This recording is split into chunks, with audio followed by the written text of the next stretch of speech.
How are you all? All good. Oh, All good, great, sir. guys. All good, sir. Fantastic. Okay, I'm just going to share my screen and we'll start off with the West Indies and South African series. And I'll start with you, Yuvraj. I know you predicted West Indies to win the series, but did you really predict West Indies to win it this easily 3-0? No way. Not even me. Not even me. Okay. And you, Avish? When we were speaking about this prior to the series, this was one of the results that I did actually bring out. This was going to be a possibility that the Windies were going to win 3-0, given both squads where SA have been missing so many frontline players, and Windies like literally have, almost their best team. They've been missing players as well, but I mean, if you look at the batting as well, they've got a lot more experience than SA in the batting front, and of course the bowling as well. So they were almost at full strength, and SA were obviously looking to experiment in the series. Yeah. So most probably, when I look at it, I would think with regards to SA, the winning the series was not the main priority. It was more about trying to create more depth. But I remember we had predicted SA to win 2-1, so it looks like our predictions were really way off, man. So, but anyway, that's fine. It happens. So, okay, we'll go to the next one if that's okay with you guys. Yeah, sure. All right, let's go to this one. England and Sri Lanka so far in the second test. It looks okay. Okay, Yuvi, what are your thoughts on this match? Do you think England's going to win it today? I expect so, yeah. The Sri Lankan batting order in Asian conditions is pretty good, but anywhere else is not all that great. I don't see them really standing up to England's firepower as a bowling unit now. So you think they're going to collapse today on day 4? I expect so. They could surprise me. Let's face it, they've got some heart, but I doubt it. Okay. And you, Avish? Yeah, I mean it's a tough way back here now. I mean, what is it? 363 runs to win 6 wickets in hand. Look, I think if they want to get close to this target, they needed a good start from their openers, which they didn't really get, and they're into the middle order now, and then one more obviously brings the lower order into it. So yeah, I can't see how they can take this game to day 5. I expect England to wrap this one up today and wrap the series up. I think we spoke about this before the series had begun, with regards to our predictions. Yeah. So our prediction for this one is still on. Yeah. But I mean, what Yuvi is saying about Asian teams traveling to England, that's one of the issues that they do have, because I think the wickets back home are so different to what you expect to see in England and maybe Australia and South Africa. They don't really prepare those kind of wickets in Sri Lanka, and I think that is one of the problems. And I think that's what Indian cricket has changed. They've gone back and seen, how can we compete away from home? How can we win away from home? Because I mean, historically, India were really good at home. They were a really good team at home, but their away record wasn't the best. But I think putting a lot of investment in fast bowling and changing pitches as well that has really helped Indian cricket to become the force that they are now. And I think Sri Lanka, they need to learn how to adapt away from home as well. I think with them, it's still a long way to go, before they can. You can say they can compete in. I'd say the SENA countries when we're talking about South Africa, England, New Zealand, and Australia consistently. Okay, so you think they're gonna be bowled out today, Avish, Sri Lanka? Absolutely, yeah. Okay. Can I just highlight something about comment on something Avish just said?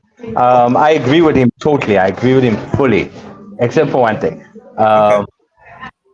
India don't really have faith in their fast bowlers. They call their medium pacers fast bowlers.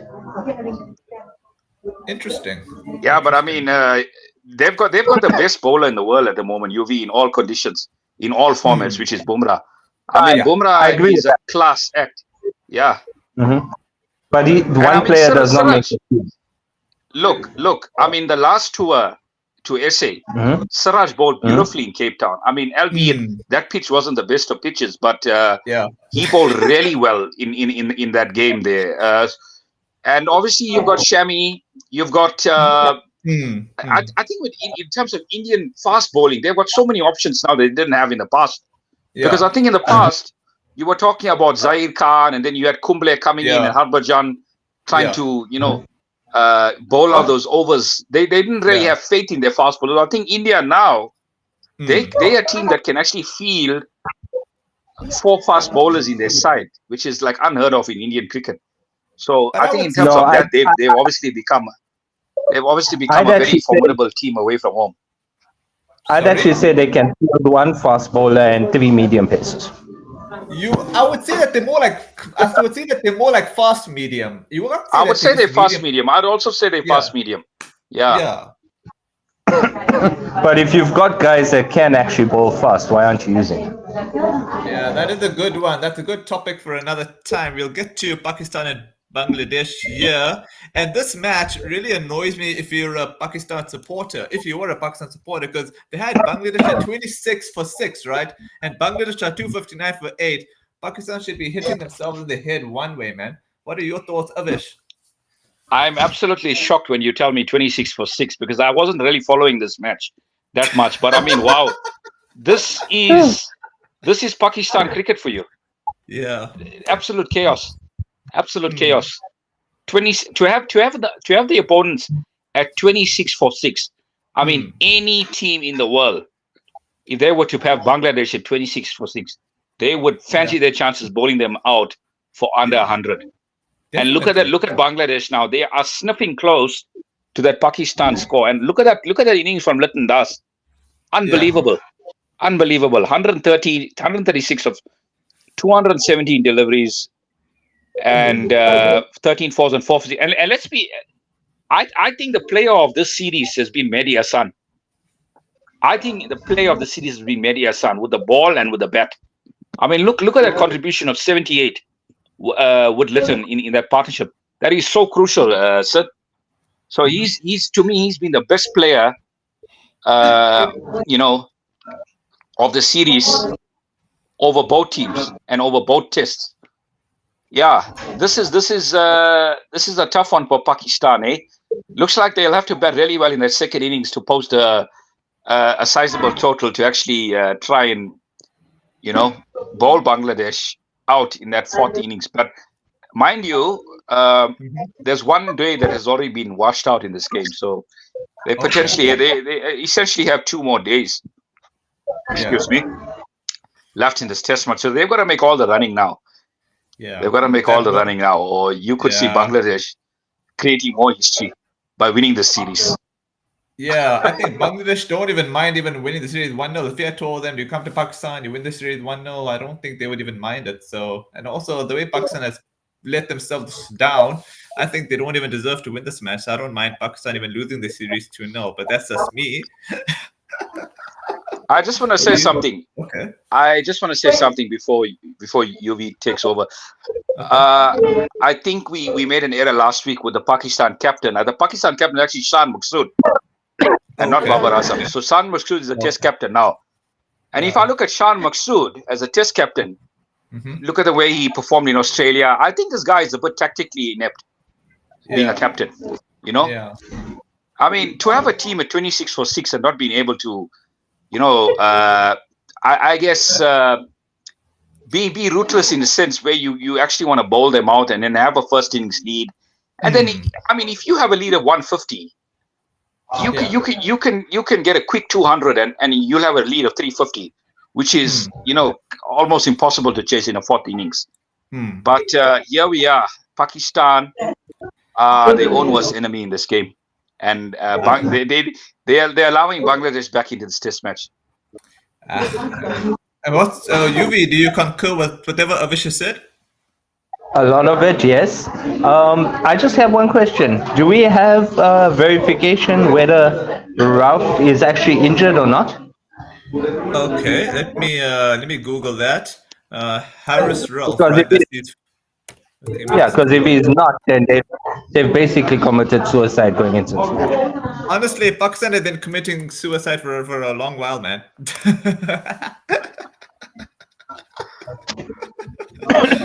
That's fair enough. Okay. That's fair enough. Oh yeah. Okay. Yeah, it is. Okay, I'll just look at this. It says Harris Ralph. Can you see the screen here regarding Harris Ralph? Harris Ralph has been ruled Yeah, out yeah, of. we can. Okay. Oh no, this is Ah, okay.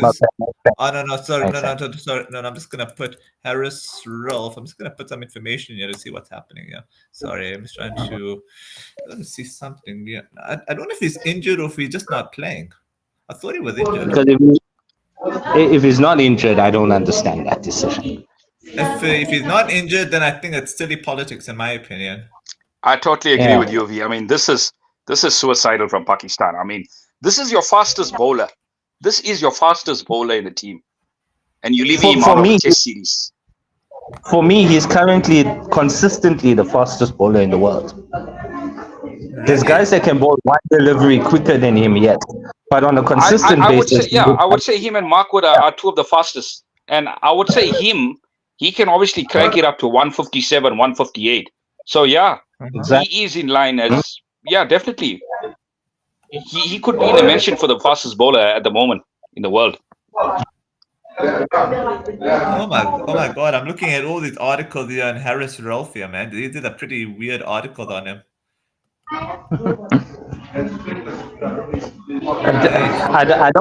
I don't believe he's injured.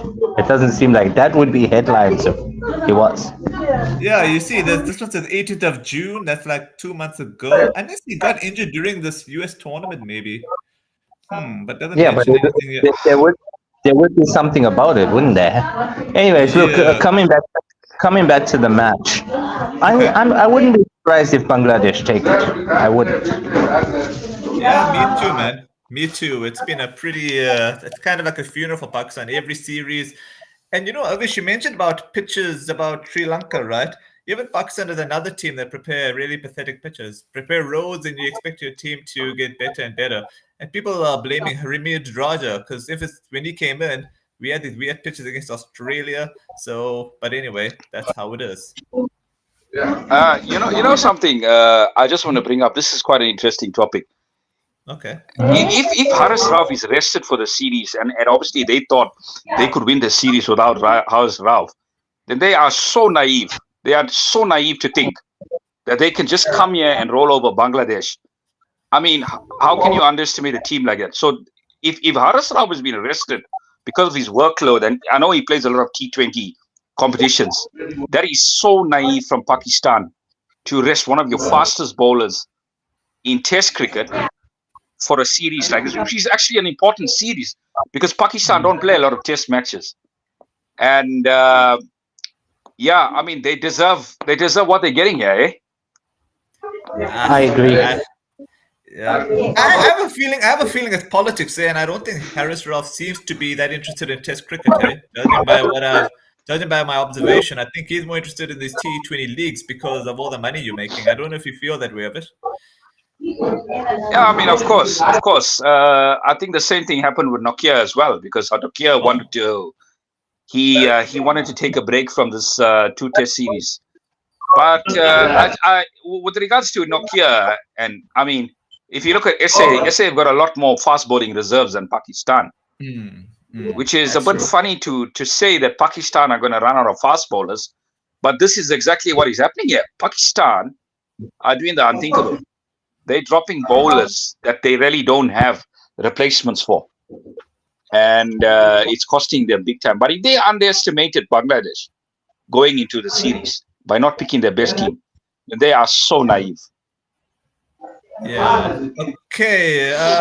Yuvi, I know you told me you had to go in around 14 minutes. So why don't you give me a few insights of what you told me on WhatsApp about the divorce and cricket quickly?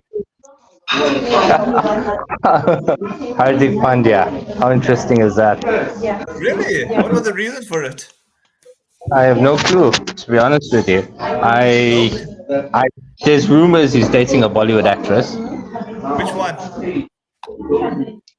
Not at liberty to reveal, but if you Google, you'll see it. Okay, is that the only one you wanted to tell me, man? He's basically. I think his life is falling apart around him. We need to find another all-rounder really quickly. Oh yeah. I think, but Avish, I think his life started to fall apart when he became captain of Mumbai, because before that, his life was pretty good actually. Don't you agree? Yeah, I do agree. I think he had a good stint at GT, but I mean, the Indian job is a lot more pressurizing than any IPL stint. So let's be honest. But I mean, if India, a team with so many players and a wealth of experience, if they can't find an all-rounder to actually try and put pressure on a guy like Pandya, in the team, and obviously they got to look at the future as well. I think that'd be really, really surprising, eh? But Pandya, he's kind of an enigma in a way, because I don't think he's really fulfilled his talent, to the maximum in international cricket. He's always been that kind of bits and pieces kind of player. Do you get what I'm saying? I mean, we're talking about a genuine all-rounder. He hasn't been that part, even in one-day cricket as well. I think maybe he was batting too low down the order. In one-day cricket, probably they could have put him at number 5, but I mean, with that Indian side, it was going to be tough. So they used him as a finisher, but I think he's a lot more than a finisher, eh? In one-day cricket as well. So he's a guy that has talent, but I don't think he's fulfilled that talent, to the maximum in international cricket. Yeah, judging by his numbers, Yeah. Oh, sorry, Yuvi. I thought you wanted to say something. No, I agree with Avish. I would say Hardik Pandya, it's a combination. He's had a lot of injuries, firstly. At the height of his career, he got some major injuries. And then secondly, I don't think his captains used him very well. I don't believe his captains used him very well. Yeah, and on top of that, I think he's lost the Indian captaincy for the T20 because Surya Kumar Yadav's taken over that, and I think Rohit Sharma is still captain of the 50 overs, if I'm correct. Okay. Yeah, that's correct. Okay, before we wrap off, congratulations to the Springboks. They beat New Zealand. I thought at one stage they were going to lose, but I was enjoying watching the highlights on catch up. And Yuvi, what were your thoughts on it? Do you watch any rugby, Yuvi? I do. I actually used to play rugby. Okay. To me, the Boks are one of the best teams in the world right now, if not the best. It's hard for anybody to catch them. And I'm a New Zealand fan, by the way. I'm an All Blacks fan, by the way. So it's hard for me to swallow. But they came up against a better side. So be it. Yeah, it makes me all warm and fuzzy seeing the Springboks win, especially when our SA cricket team don't have that killer instinct, It always makes me wonder how you don't chase 30 runs of 30 balls, but that's just me. I don't know if you concur with me, Avish. Look, it's a different kind of game, different kind of situation. Let's be honest. I mean, but this Bok team, under Rassi, since Rassi took over, the coaching of this side, they've really transformed into a world-beating side. And I just want to say something. I have the utmost respect for the All Blacks, New Zealand. They are the ultimate challenge in international rugby, and they pushed the Boks all the way yesterday. So I have the utmost respect for New Zealand rugby, and I know you can never, ever, ever, ever write off an All Black team, ever. They could easily come to Cape Town next week and roll over the Boks. That's how it is. You've got to be on your game when you're playing New Zealand. And yesterday, to be honest with you, SA, they kind of got out of jail there, because I think New Zealand took the foot off the pedal in the last 20 minutes. For 60 minutes of that game, New Zealand were the better side. 27-17.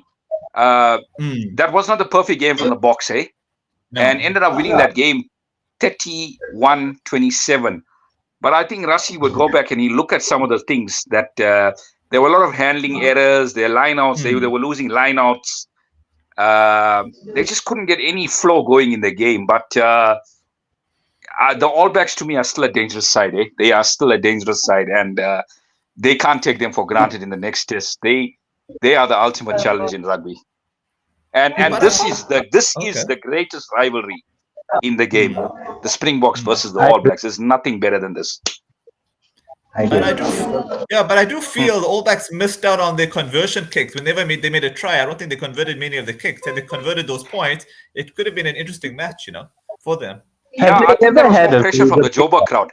The Joburg crowd was really putting them under pressure there, especially the kicker. Oh, shame, man. So that was kind of a mental game there in a way, Oh, the intimidation from the crowd.